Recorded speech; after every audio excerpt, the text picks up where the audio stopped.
On the 7th day of writing, I am doing great in my journal. I vomited during my midterm exam. Miss Jenkins helped me into the hallway and called Mom. 30 minutes later, Mom arrived with my mental health evaluation report already unfolded in her hand. She should go home, Miss Jenkins said.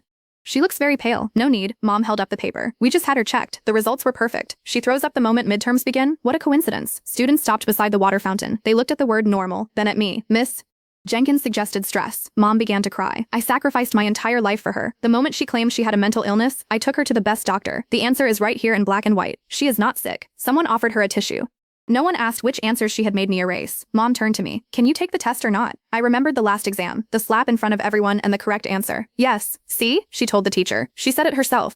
Back inside, someone whispered that I had faked depression. Another student reminded them that my mother had medical proof. They laughed while I left more than half my exam blank. That afternoon, Mom cried in the school office and told 6 adults how hard I had made her life. Miss Jenkins looked at me. Your mom cares about you so much, Maya. You need to grow up and be more understanding. I'm sorry, Mom, I said. It's my fault. At home, Mom posted my unfinished exam to the family Snapchat group. Aunt Mary told her to be stricter.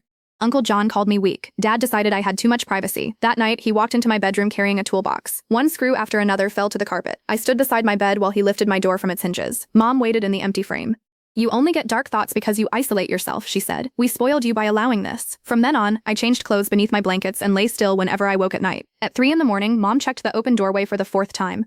Look how quiet she is now, she whispered. Dad answered. We should have done this a long time ago. They thought silence meant I was cured. 3 days later, Mom took the report to parent-teacher conference.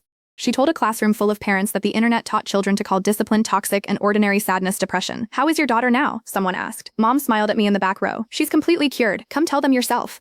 She pressed the report into my hands at the podium. Go on. Every parent watched me. I was just overthinking things, I said. I caused a lot of trouble, but I've cleared my head now. I won't make a scene again. The room applauded.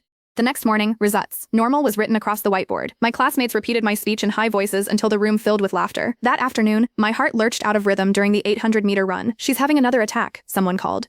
Impossible, another voice answered. She has a medical report. I kept running until I crossed the finish line and collapsed. Mom saw my bleeding knees when I got home. Coach said you almost fainted. I didn't faint. Were you letting your mind wander again? I gave her a physical explanation because those were the only ones she believed. I skipped breakfast. She filled a bowl with lasagna and made me finish every bite so my teachers would not think she starved me. That night, I vomited across my bed. I rolled the stained duvet cover into a bundle, pushed it beneath my desk, and hid it with my school uniform. My room had no door. Mom could walk past at any moment. The report said normal. The hidden bedding said otherwise.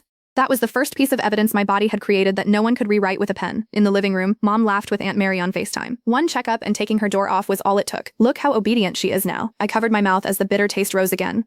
I'm basically a professional counselor for dramatic teenagers now, she said. I had learned how to hide every warning in a room without a door. I only did not know whether, the next time my body gave out, anyone would reach me before I went quiet.